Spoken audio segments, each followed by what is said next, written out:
आइल बा काजल राघवानी के। वायरल वीडियो पर नाम आइल बा काजल राघवानी के।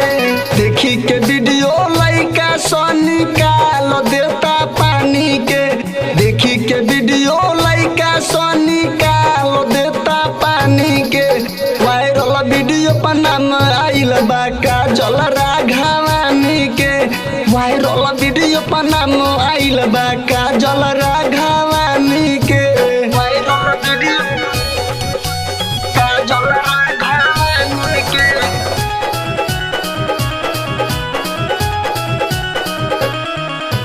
वायरल वीडियो पर नाम आइल बा काजल राघवानी के। बात छोड़ो तिरसा के वीडियो रहे सही के। प्रियंका पंडित मौलत रही दोनों हथवा धोई के। ए भैया तिरसा मधु के बात छोड़ो वीडियो रहे सही के। प्रियंका पंडित मौलत रहे दोनों हथवा धोई के। मूड खराब भइल बा पूरा हिंदुस्तानी के। मूड खराब भइल बा पूरा हिंदुस्तानी के। वायरल वीडियो पर नाम आइल बा काजल राघवानी के। वायरल वीडियो पर नाम आइल बा काजल राघवानी के। वायरल वीडियो काजल राघवानी के।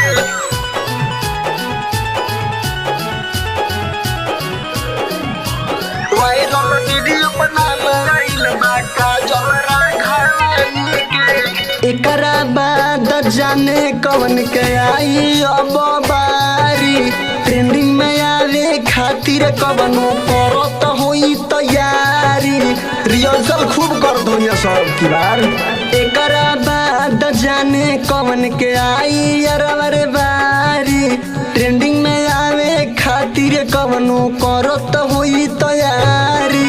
सोनी दिला वाले अमन कहतावे कहानी के। सोनी दिला वाले संदीप कहतावे कहानी के। वायरल वीडियो पर नाम आइल बा काजल राघवानी के। वायरल वीडियो पर नाम आइल बा काजल राघवानी के। उनकर वीडियो ना हो हम रातियां देखनी।